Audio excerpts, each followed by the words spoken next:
अनु गाड़ी पार्क करके आ गया था। उसने उन दोनों से अंदर चलने के लिए कहा। नीलू अब भी सोच रही थी कि वो लड़का कौन था। सुल्लू ने अंदर जाते हुए पूछा, कहाँ खो गई मैडम, क्या हुआ? नीलू ने जवाब दिया, यार एक लड़का अभी तुझे घूर रहा था। क्या? सुल्लू ने लगभग चीखते हुए कहा। इससे उसके आसपास के लोग उसे देखने लगे। धीरे बोल, चीख क्यों रही है? नीलू ने फुसफुसाकर कहा। अरे पर तूने मुझे तब क्यों नहीं बताया कौन था? अगर मुझे बताती ना तो मैं वहीं ठीक कर देती उसे। सुल्लू ने थोड़े गुस्से से कहा। नीलू बोली, अरे दिखने में शरीफ लग रहा था, मुझे लगा शायद तेरी कोई पहचान वाला होगा, और फिर जब तक मैं तुझे बताती वो अंदर चला गया था। उन दोनों को ध्यान ही नहीं था कि बातें करते करते वो दोनों रुक गई थी और अन्नू उनसे थोड़ा आगे निकल गया था। उन्हें इस बात का एहसास तब हुआ जब अनु वापस उनके पास आया और बोला, देवियों बैठकर भी बात कर सकती हो, यहाँ रुकने की क्या जरूरत है? और फिर यहाँ तुम लोग बात करने आई हो क्या? अब जल्दी चलो वरना सीट्स नहीं मिलेंगी। तीनों हॉल में आ गए। उन्हें मिडिल रो में सीट मिली थी। शो शुरू हो गया था। जैसे ही म्यूजिक शुरू हुआ पूरा हॉल झूमने लगा, पर दो आंखें थी जो सुल्लू का पीछा कर रही थी। जिस रो में सुल्लू बैठी थी उससे 3 रो आगे अभय बैठा था। वो अपने भाई बहन अंशु और निशी के साथ आया था, या यूं कहे कि जबरदस्ती लाया गया था। अभय को म्यूजिक पसंद था, पर वो सिर्फ गजलें और पुरानी गाने ही पसंद करता था। ये फास्ट म्यूजिक और रीमिक्सेस उसे समझ नहीं आते थे। आज का ये कॉन्सर्ट भी पॉप म्यूजिक का था।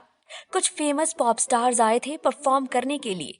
अभय नहीं आना चाहता था, पर अंशु और निशीन नहीं माने और उसे जबरदस्ती अपने साथ ले आए।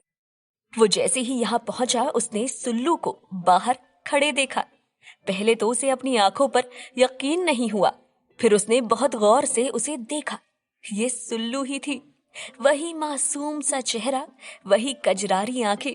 उसने पिंक कुर्ते के साथ ब्लू प्लाजो पहना हुआ था। लाइट मेकअप, खुले बालों में वो बहुत प्यारी लग रही थी। अभय कुछ देर के लिए मानो सब भूल गया। तभी अंशु उसका हाथ पकड़कर अंदर ले गया। अंदर बैठने के बाद भी वो चारों तरफ नजरें घुमाकर सिर्फ सुल्लू को ही ढूंढ रहा था। कॉन्सर्ट देखने में तो उसका वैसे भी कोई इंटरेस्ट नहीं था, पर उसे यहाँ आने में फायदा जरूर हुआ था। वो मन ही मन अंशु और निशी को थैंक्स बोल रहा था। तभी उसे सुल्लू नजर आ गई थी और वो सब भूलकर सिर्फ उसी को देख रहा था। हालांकि इसके लिए उसे अपनी गर्दन घुमाकर पीछे देखना पड़ रहा था, और ये थोड़ा अजीब भी था क्योंकि सामने स्टेज पर शो चल रहा था और वो पीछे देख रहा था। उसने देखा सुल्लू भी बाकी सभी के साथ बज रहे गानों पर झूम रही थी। अचानक नीलू की नजर फिर से उस पर पड़ी। उसने देखा वही लड़का पलटकर सुल्लू को देख रहा है। नीलू ने सुल्लू को कोहनी मारी और बताने की कोशिश की कि वो लड़का फिर से उसे देख रहा था, पर बहुत शोर होने के कारण सुल्लू को कुछ भी समझ नहीं आया। इधर अभय ने नीलू को उसकी ओर देखते और सुल्लू को बताते हुए देख लिया था, इसलिए वो सामने देखने लगा। वो सुल्लू से मिलना चाहता था। उसने सोचा शो खत्म होने के बाद वो उससे मिलेगा। उसके साथ बैठे अंशु और निशी इस सबसे बेखबर शो एंजॉय कर रहे थे। अभय को अब शो खत्म होने का इंतजार था ताकि वो सुल्लू से मिल सके।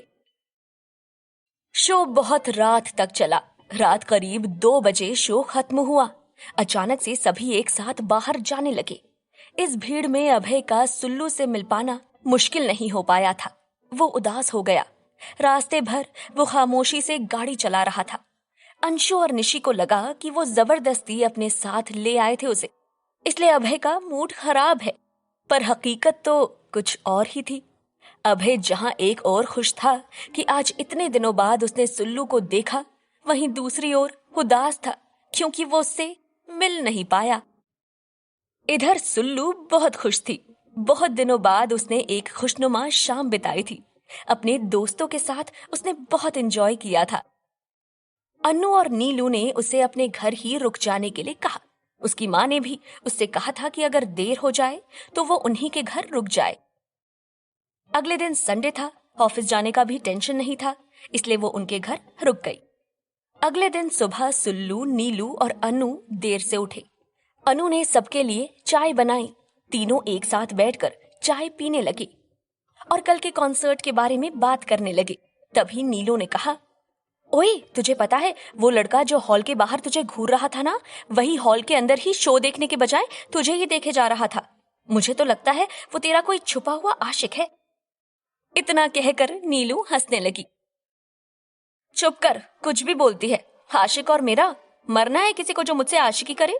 वो तो तूने उस वक्त मुझे नहीं बताया, वरना मैं उसकी आशिकी का भूत वहीं उतार देती। सुल्लू ने थोड़ी तेज आवाज में कहा। अच्छा सुल्लू, अब ये बात निकली है तो जरा बता तो, आज तक तुझे कोई पसंद नहीं आया या तू किसी को पसंद नहीं आई? ऐसा कैसे हो सकता है? अन्नू ने उससे पूछा। जवाब नीलू ने दिया। अरे, इस झांसी की रानी को कोई पसंद करता भी होगा तो उसकी हिम्मत ही नहीं होती होगी इसको बोलने की। एटीट्यूड देखा है इसका? और इसे कोई तब पसंद आएगा जब ये किसी को इस तरह से देखेगी या इस बारे में सोचेगी। पर ये और इसकी सोच तुम्हें तो पता ही है। पता है, पर फिर भी सुल्लू, तुझे तेरे फैसले के बारे में एक बार और सोचना चाहिए। इस तरह अकेले जिंदगी नहीं कटती, किसी का साथ जिंदगी में बहुत जरूरी होता है। अनु ने कहा। देख अनु, तू जानता है ना कि मुझे ये किसी का साथ वगैरह वाली बातें बिल्कुल पसंद नहीं आती है। मैं कभी शादी नहीं करूंगी, ये मेरा अटल फैसला है। और रही किसी को पसंद करने की बात, तो जब किसी रिश्ते का कोई अंजाम ही नहीं होना है तो ऐसे रिश्ते को शुरू करने का क्या मतलब? सुल्लू बोली। पर कोई ठोस कारण तो होना चाहिए ना शादी नहीं करने का। तेरे पास क्या ऐसी वजह है जो तुझे शादी के नाम से भी चिढ़ है? नीलू ने पूछा। अरे क्या यार, तुम लोग भी हर बार वही डिस्कशन लेकर बैठ जाते हो। तुम दोनों बिल्कुल मेरी मम्मी और दादी की तरह हो। बस वही एक बात कितनी बार बताऊं? देखो, इट्स वेरी सिंपल। मुझे अपनी लाइफ का ना रिमोट कंट्रोल किसी और के हाथ में नहीं देना है। शादी का दूसरा नाम होता है एडजस्टमेंट, और मुझे ना इस शब्द से ही चिढ़ है। क्यों करूं कोई एडजस्टमेंट? अरे भाई, लाइफ मेरी है तो जैसे मैं चाहूंगी वैसे ही रहूंगी ना। किसी और को क्यों ये हक दूं कि वो मेरी लाइफ को कंट्रोल करे? सुल्लू थोड़े गुस्से से बोली। नीलू ने जब मामला गर्म होते देखा तो बात बदलने की गरज से बोली। अच्छा छोड़ ये सब और बता, नाश्ते में क्या खाएगी? अनु भी समझ गया कि नीलू बात को यहीं रोकना चाहती थी। वो दोनों जानते थे कि सुल्लू को शादी के नाम से भी नफरत है। इसका एक्चुअल रीजन तो उन दोनों को नहीं पता था, पर फिर भी वो दोनों जब भी मौका मिलता उसे समझाते थे कि शादी उतनी बुरी नहीं है जितना वो सोचती है। सुल्लू नाश्ता करने के बाद अपने घर के लिए निकल गई। अनु और नीलू दोनों यही सोच रहे थे कि सुल्लू की तकदीर में जाने क्या लिखा है। सुल्लू अपने घर पहुंची तो एक सरप्राइज उसका इंतजार कर रहा था।